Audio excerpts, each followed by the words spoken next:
السلام عليكم. النهاردة جايبه لكم فيديو جديد. الفيديو ده المرة دي مختلف شوية. برضو هيكون للمبتدئين لانه بغرزة بسيطة جدا، بس المرة دي مش مجرد غرزة هتتعلميها، لا انت هتتعلمي تعملي مفرش لوحدك. حتى المبتدئين نحضر الابرة والخيط ويلا بينا نبتدي المفرش.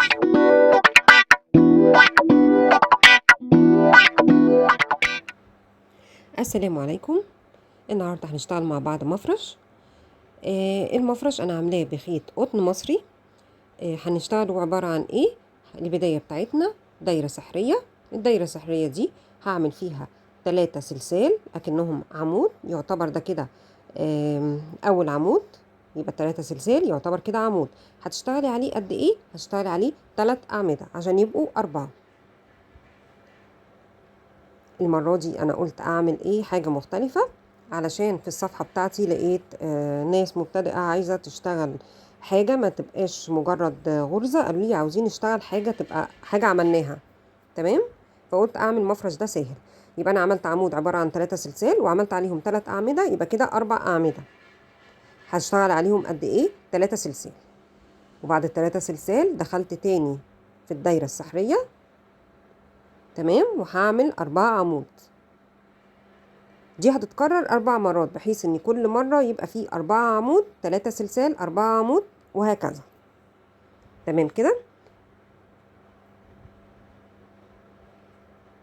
طبعا المفارش بتبقى بخيط الصياد، بخيط القطن، بحاجات كده ايه تنفع لمفروشات او ملابس، ممكن ديفا.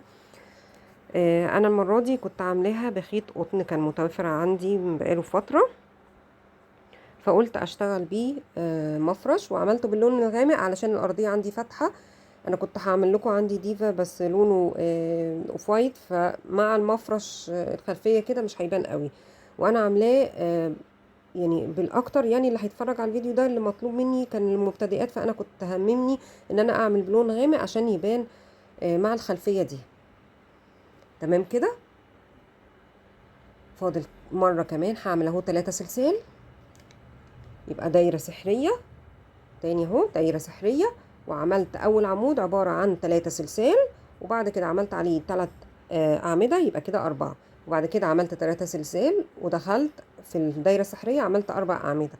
ما بين كل 4 اعمدة تعملي 3 سلسال، عشان انا عايزاهم يبقوا 4 وحدات، كل وحدة عبارة عن 4 اعمدة. تمام، ده كده اخر وحدة فيها 4 اعمدة. هتشتغلي 3 سلسال، وهتلاقي نفسك وصلتي ايه لاول الشغل اللي هو العمود الاولاني اللي هو اتكون اكنه ايه 3 سلسال واتعمل عمود. هتيجي عند العمود سوري السلسال الثالث هتدخلي فيه وتقفليه بمنزلقه. وطبعا انا شديت شويه الدايره السحريه بحيث ان انت تقفليها شويه تبقى دايره كده ايه بسيطه. تمام كده. بقوا كده 4 جهات اهم، كل واحده فيها 4 اعمده وما بينهم 3 سلسال، 4 مرات اهم. الخيط بقى ايه بتدخليه وانت بتشتغلي، هي حته كده صغيره فبتدخليها وانت بتشتغلي. تمام، احنا دلوقتي هنشتغل ايه؟ هنشتغل على الفراغات دي. تمام. انا اول واحد عندي اعمده فمش هينفع اشتغل فيه، هرجع الابره لورا وهدخل بيها اهي، هدخل بيها عند الفراغ اللي انا عاملاه 3 سلسال. هدخل وهسحب الخيط واطلع اخدها كده غرزه، وايه هعمل عليها 2 سلسال، يبقى كده عمود. يبقى دي كده عمود اخدته من الاولاني، علشان ايه انا ما بين الاعمده دي هتبقى سلسال بس. بعد العمود ده هعمل بقى 3 سلسال اللي هو يعتبر فوق الايه الاربع اعمده. يبقى انا كده عمود، عملت عمود الاولاني عباره عن 3 سلسال، وعملت 3 سلسال تانيين اللي هو ايه فوق الاعمده. هدخل عند اول فراغ وهشتغل ايه، هشتغل 2 عمود. تمام، هعمل 3 سلسال. تمام، انا عملت اهو 2 عمود، هعمل 3 سلسال.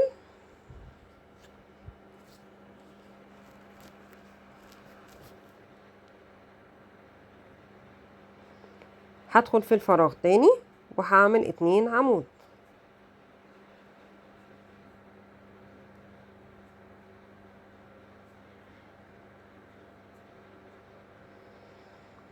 تمام، يبقى الفراغ اهو عملت 2 عمود 3 سلسال 2 عمود. هيقابلني أعمدة اللي هي الأربعة، مش هشتغل بقى فيهم، هشتغل 3 سلسال وهاجي عند الفراغ اللي بعديه هدخل وهعمل نفس اللي انا عملته في اللي قبليها، 2 عمود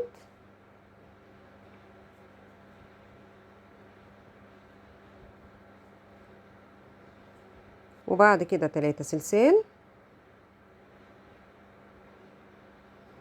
هدخل تاني في نفس الفراغ 2 عمود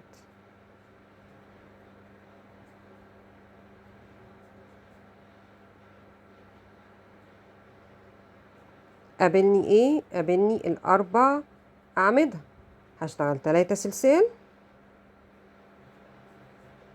وهروح بيهم ايه عند الفراغ ده، هدخل اعمل تاني 2 عمود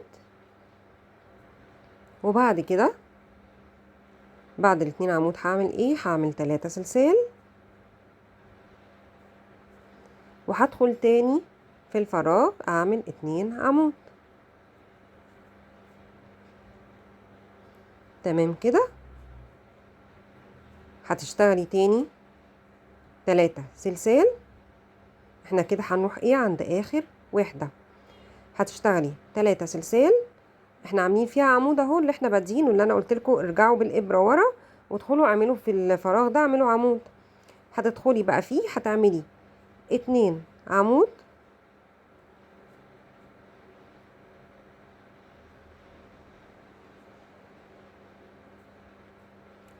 وبعد كده تعملي 3 سلسال وتدخلي تاني تعملي عمود واحد طبعا، وهيقابلك ايه العمود الاولاني اللي هو عبارة عن 3 سلسال، هتدخلي في السلسال رقم 3 تدخلي فيه كده وتسحبي الخيط وتعملي منزلقة، يبقى احنا كده عملنا ايه 2 عمود، العمود الاخير اللي انت عملتيه مع العمود الاولاني اللي انت كنتي باديه بيه السطر. تمام.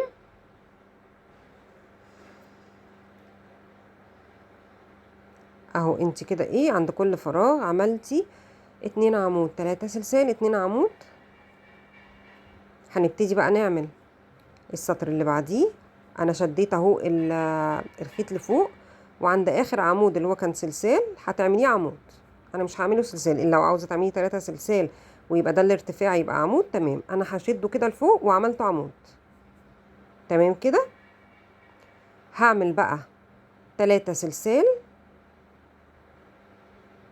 يبقى انا كده عملت عمود رفعته وعملت عمود وعملت عليه 3 سلسال. هدخل ما بين المروحه دي اهي على اول مروحه تقابلك فيها ايه 2 عمود 3 سلسال، هتدخلي عند اول عمود وتعملي فوقيه عمود وعند تاني عمود تدخلي وتعملي فيه عمود، يبقى كده فوق العمودين عملتي عمودين. تمام. هيقابلك الفراغ اللي هو 3 سلسال، هتدخلي وتعملي 2 عمود جوه الفراغ ده عشان يبقوا 4 أعمدة جنب بعض، ما تعمليش سلسال ما بينهم، فوق كل عمود عملتي عمود يبقى كده 2 عمود وتدخلي في الفراغ عملت ايه عملت 2 عمود، بقوا كده كام 4 أعمدة. هعمل 3 سلسال، هدخل في الفراغ تاني وهشتغل 2 عمود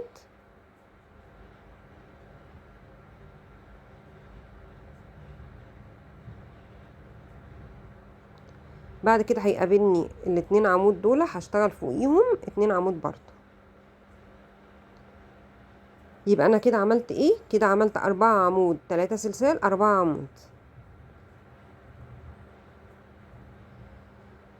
تمام كده. فوق العمودين عملت عمودين وجوه عملت عمودين وعملت 3 سلسال وبعد كده عملت عمودين تاني جوه وفوق ال2 عمود عملت 2 عمود. تمام كده. يبقى ايه كده المروحة بتاعتنا بتكبر ايه شوية. هعمل بقى كام هعمل 3 سلسال وهاجي عند المروحة دي هاجي عند اول عمود، انا عاملة 2 عمود اهو، هعمل فوق العمود عمود وفي التاني برضو هدخل تاني عمود هدخل برضو اعمل عمود عليه وبعد كده هيقابلني الفراغ هدخل في الفراغ ده في النص كده وهسحب الخيط، هعمل عمود وبعد كده عمود تاني عشان يبقى 4.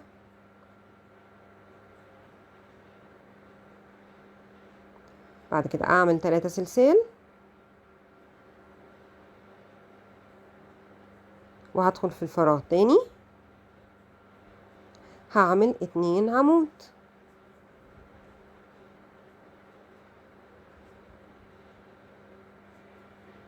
وفوق العمودين هدخل اعمل 2 عمود فوق ال2 عمود.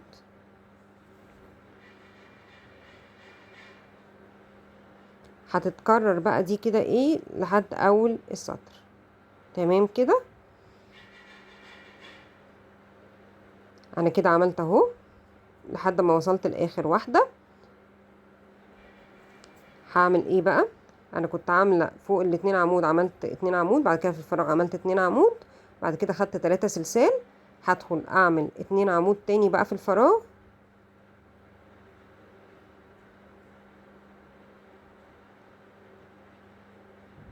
وبعد كده هيقابلني اول عمود هعمل فيه عمود،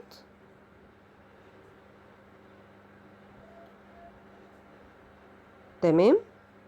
وكده في عمود اولاني خالص اللي انا كنت باديه بيه هشبكه بقى ايه، اعمل منزلقه وهينضم ليهم، هيبقى كده 4 اعمده.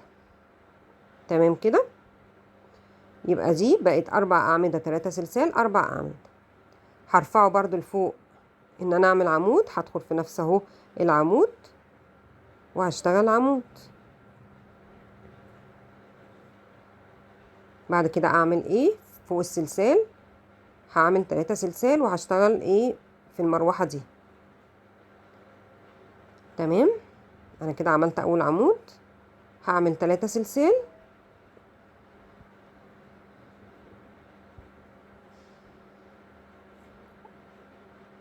فوق الاربع اعمده، هعمل 4 اعمده.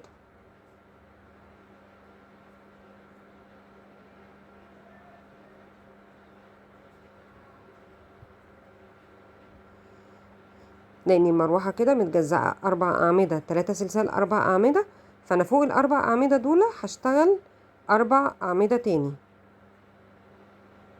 خلاص خلصت فوق الاربع اعمده، عملت الاربع اعمده، قابلني مين؟ قابلني الفراغ، هدخل اعمل فيه عمودين عشان يبقوا 6، كل مره بتكتري 2 في كل جهه، كده بقوا 6. اسفه. هتعملي بعد كده 3 سلسال وتدخلي في الفراغ تاني تعملي 2 عمود،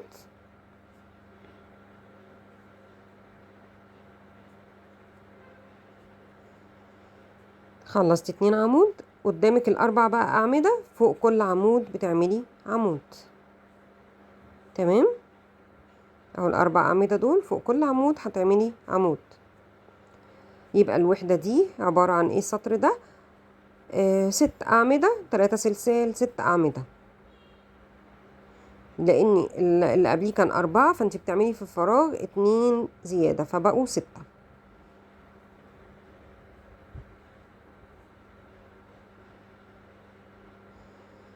بصوا المروحه بتكبر كده ازاي. تمام. هتاخدي برضو ما بينهم 3 سلسال وتدخلي برضو فوق الاربع اعمده، هتعملي 4 اعمده، هنعمل اهو 3 سلسال. لو ايديكي في سلسال صغيره وحاسه انه هيبقى مشدود اعملي 4 سلسال. تمام. هتعملي بقى ايه داير ما يدور زي ما احنا عملنا 4 عمود وفي النص 2 عمود، بعد كده 3 سلسال، بعد كده 2 عمود تاني في النص، وبعد كده هتعملي بقى الاعمده التانية الاربعه. تمام. انا هنا اشتغلت فوق الاربعه، عملت 4 وعملت 2 عمود في النص وعملت 3 سلسال، هدخل اعمل 2 عمود تاني في النص،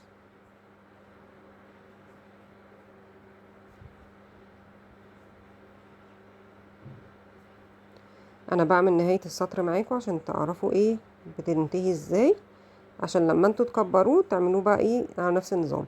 انا كده هنا 4 اعمده، بس في عمود معمول في الاولاني اللي هي بدايه السطر، فانت تعملي 3 اعمده عشان يبقوا 4،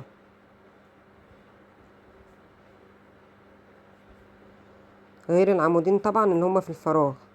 تمام. انا كده ايه بعمل الاعمده اللي هي فوق الاعمده. تمام، عملت 3 اعمده. قابلني العمود الاولاني، هدخل بقى فوق وايه عملته بمنزلقه، بقوا 6 اعمده اهو.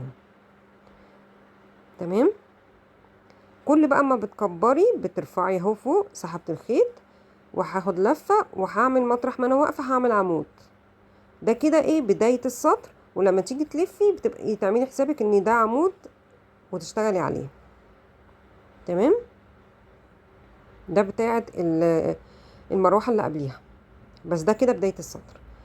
هنا هتشتغلي ممكن تعمليها بقى 4 سلسال عشان الدايره بتوسع، عشان حتى ما يبقاش مشدود معاكي. فوق ال6 اعمده هتشتغلي برضو 6 اعمده، وفي الفراغ هتعملي 2 عمود. المهم ان انتي تحفظي بس الاعداد دي كده، علشان انتي بتكبريه بقى على حسب ما انتي عايزاه. يعني عايزاه لترابيزه كبيره او كده، نفس النمط بقى كده. فوق الاعمده الاساسيه بتعملي اعمده زي ما هي نفس العدد، وبعد كده في الفراغ تزودي 2 عمود، وبعد كده تعملي 3 سلسال، وبعد كده 2 عمود تاني جوه، وبعد كده فوق الاعمده بتعملي اعمده. فكل مره بتزيد 2 عمود شمال و2 عمود يمين، علشان كده المفرش بيكبر اكتر. ده في الوحده دي. لسه الوحده التانية هنزوده فيها عدد مراوح. فانتي لما هتكوني هتعمليه لترابيزه كبيره بتزودي في حجم العدد ده، وبعد كده في المرحله اللي بعديها، يعني بعد السطر ده هدخل لكم بقى الحاجه تانية هنزود بيها المراوح. تمام. انا كده بعمل 3 سلسال عشان ادخل نفس الفتحه، وهعمل الاتنين عمود جوه.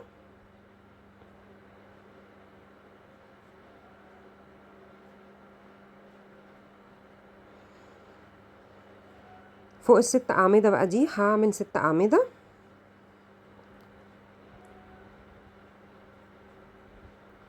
بتبقى فيه غرزه كده زي السلسال كده من فوق بتدخلي فيها، عشان طبعا المبتدئات لو واحده لسه اول مره تشتغل تبقى عارفه هي داخله في الغرزه فين. بتبقى في العمود كده في غرزه زي السلسال كده، بتدخلي جواها وبتسحبي الخيط وبتشتغلي فوقيه، اللي هو فوق كل عمود بتشتغلي العمود فيه كده. لكن طبعا السلسال بتدخلي من جوه السلسال كده، تسحبي الخيط وترجعيه الناحيه التانية، يعني مش بتدخليه في الغرزه نفسها. هعمل ما بين كل مروحه هي 4 سلسال عشان اوصل للمروحه اللي بعديها. هتفضلي بقى داير ما يدور كده. فوق الاعمده تعملي اعمده، وبعد كده الفراغ تعملي في 2 عمود، بعد كده 3 سلسال، تدخلي تعملي في الفراغ تاني 2 اعمده، وتشتغلي فوق الاعمده. هتفضلي تكرري دي لحد العدد اللي انت عايزاه ان هو يكبر. وكل مره بتعملي جوه 2 عمود، فكل مره بيكبر 4 اعمده، 2 يمين و2 شمال. يعني ابتدينا ب2 وبعد كده ب4، بعد كده ب6، بعد كده ب8، لحد العدد اللي انت عايزاه. انا هوقفه كده لاني انا لسه هكبر. هوريكم بقى ايه تدخلوا مروحه زياده كمان على دي. انت بتعملي العدد اللي انت عايزاه. احنا كده هنشتغل في الفراغات دي كمان، وهنشتغل في المراوح. فانا هزود عدد المراوح. بصوا احنا قابلنا قابلنا اول سلسال اللي هو ال4. تمام اهو، اول سلسال اللي هو 4 هتدخلي فيه وهتاخدي عقده كده وهتطلعي بيها 3 سلسال، او تشديه تعمليه عمود. انا عملت غرزه وشديته وعملت عمود. هتعملي هتعملي 3 اعمده جنب بعض. انت كده اللي شدتيه كده عمود، وتعملي عليه عمود كمان وعمود تالت،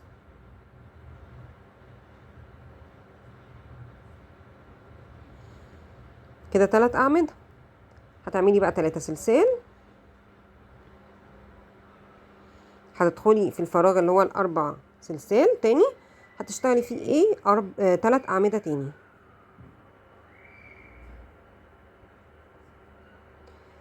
يبقى دي كده بدايه مروحه.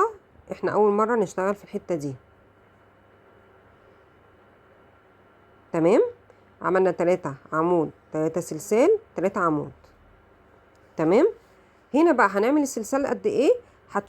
هتشيلي الاتنين اللي جوه، وهتشوفي الاعمده فوق الاعمده. اخر واحد كام؟ اخر واحد مثلا 6، هتبتدي بستة سلسال، اخر واحد 7 او 8 هو بيبقى بالجوز عامة. اخر واحد 8 هتعملي 8 سلسال. انت بتشوفي بس بتشيلي الاتنين عمود اللي هم بيبقوا جوه دول، وتشوفي عدد السلسلة قد ايه وهتشتغليهم. تمام كده، عرفتي انت بتعملي هنا السلسال ازاي. ان الاخير ده 8 اعمدة، في 2 جوه وستة فوق كل عمود عمود، يبقى انت تشتغلي الستة. يبقى انا عملت ايه؟ 6 سلسال، وهدخل بقى عند السلسال اللي جوه اللي هو الفراغ فوق المروحة الأساسية اللي احنا كنا شغالينها. هتعملي 3 عمود، وبعد كده هتشتغلي 3 سلسال، وتدخلي تاني في الفراغ تعملي 3 عمود. تمام، يبقى انت عرفتي كده السلسال بقى اللي ما بين كل مروحة والتانية بتعمليه على أساس ايه. وقفتي مثلا الأخيرة دي 8 أعمدة، 8 أعمدة بتشيلي منهم عمودين اللي هم جوه، وتعملي بدالهم ايه بقوا كده ايه 6، يبقى تشتغلي 6 سلسال ما بين كل مروحة والتانية. انا هنا اهو بعمل 6 سلسال. طبعا انت كل واحدة بتشوف هي عملتهم كام عمود. هدخل اهو في الفراغ وهشتغل برضو تاني اللي هي 3 عمود 3 سلسال 3 عمود.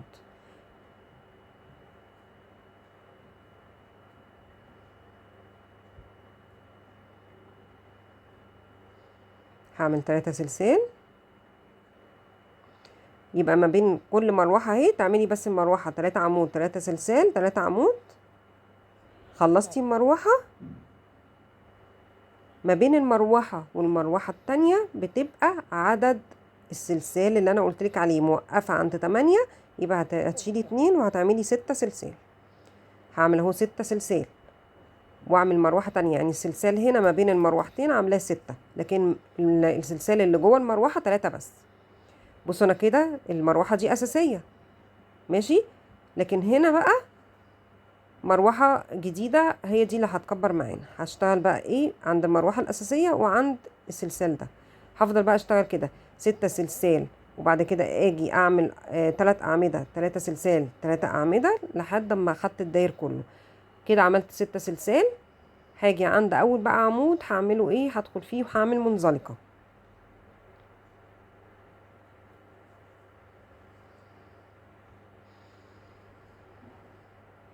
بصوا كده بقى ايه المروحة فيه ما بين كل مروحة ومروحة في الأساسي بقت فيه مروحة تانية زيادة. شديت لفوق وهعمل في مطرح العمود الأولاني اللي أنا عاملاه ده هعمل عمود، يبقى كده أول عمود.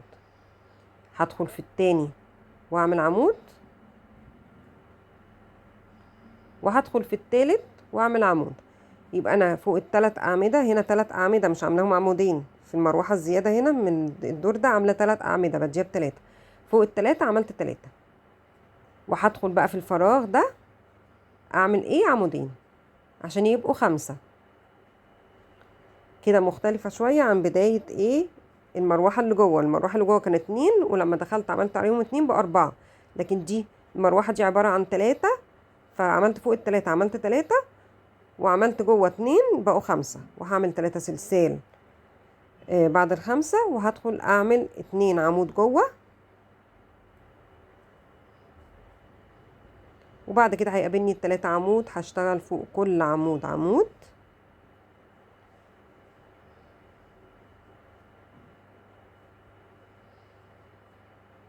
يبقى انا كده معايا ايه، معايا 5 عمود 3 سلسال 5 عمود، كده في 6 اهو.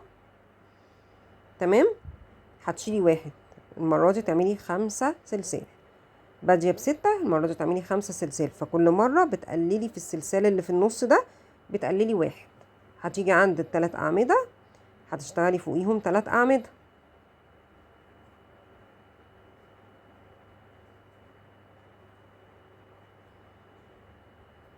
هيقابلني السلسال اللي في النص، هدخل اشتغل 2 عمود، وبعد كده هشتغل 3 سلسال، وبعد كده ادخل في الفراغ تاني اعمل 2 عمود،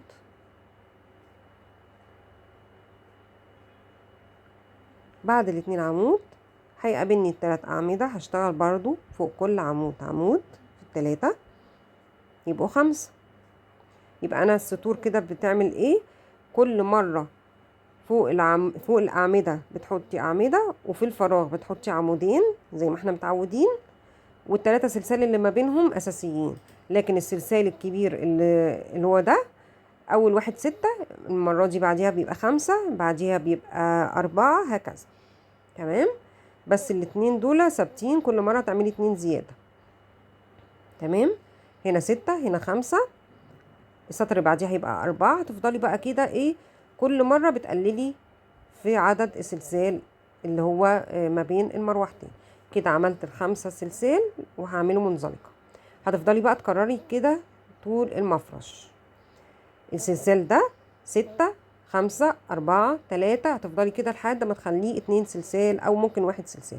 وفي النص هنا بيزيد 2 عمود في النص، فوق كل عمود عمود، وفي النص تعملي ايه 2 عمود اللي في الاخر. بصوا كبروا بقى عامل ازاي. هنا 6، 5، 4، 3 لحد ما وصلتهم 2. ممكن كنت اعمل 1 كمان ويبقى ما بينهم سلسال واحد. تمام كده. انا هنا عاملاه 2 سلسال، ممكن اعمل دور كمان واخليه سلسال واحد، بس انا ايه اكتفيت بالحجم ده، انا عايزاه صغير. ممكن بقى التقفيل بتاعه نعمله ايه. هعمل 3 سلسال، وعند السلسال الاولاني هدخل واسحب خيط واقفلها منزلقه، تبقى غرزه ايه اسمها غرزه بيكو. بعد كده تدخلي تعملي حشو، واللي بعدها تدخلي تعملي حشو، واللي بعدها تدخلي وتعملي حشو، يبقى 3 حشو. بعد كده اللي بعديها تدخلي وتعملي 3 سلسال وتقفلي برضو من نفس الغرزه، تبقى دي كده ايه غرزه بيكو. هتبقى عامله كده ايه اكني مفرش من بره زقزاق. عايزه تاخديه دور حشو. تمام. ولما تيجي تعملي دور حشو تيجي عند السلسال تدخلي من تحت السلسال وتسحبي خيط وتعملي حشو، بدل ما هو يبقى ايه ثابت سلسال كده. عاوزه تعملي دي غرزه البيكو، بترفعي 3 سلسال لفوق وتقفلي في نفس الغرزه بغرزه منزلقه، وبعد كده ما بين الغرزه البيكو والتانية تعملي 3 حشو، وبعد كده تدخلي في الرابعه ترفعيها برضو 3 سلسال، وهكذا.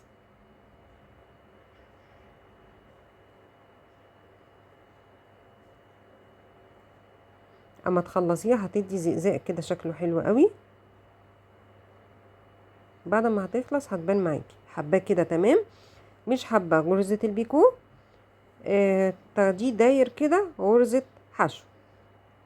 بصوا بقى البيكو بتديكي ايه، بتدي كده حاجات طالعه لبره كده صغنططه شكلها ظريف قوي. داير ما يدور بقى تعمليها وتقفليه. تمام كده. بصوا بتبعتش الزقزاق بالمنظر ايه، او بتعمليه زي الناحيه التانية كده عملتوا ايه غرزه حشو. عايزه تعمليه كده تمام، عايزه تعمليه كده تمام، على حسب الحاجه اللي انتي حباها وتبقى ظريفه بالنسبه لك للمفرش كنهايه. هنا اهو عملنا مراوح، وفي النص في ال4 سلسال اللي في النص عملنا زياده مروحه تانية وطلعنا بيها مراوح برضو هكذا. وفي السلسال ده في المروحه اللي فوق بتشوفي العدد وبتطرحي منه 2 وعلى اساسه بتبتدي السلسال، وكل مره بقى في السطر اللي بعديه بتنقصي 1 سلسال 1 سلسال لحد ما يبقى ما بين المروحه والتانية 1 سلسال. زي ما قلت لكم ال8 يبقى هتشيلي منهم 2 وهتعملي 6 سلسال. تمام كده. اللي يعجبه بقى الفيديو لايك وكومنت وسبسكرايب، واللي محتاج اي حاجه يكتب لي على الصفحه بتاعتي. انا منزله لكم اللينكات كلها في الديسكريبشن او في صندوق الوصف. وشكرا جدا، وبتمنى الفيديو يكون عجبكم. الى اللقاء.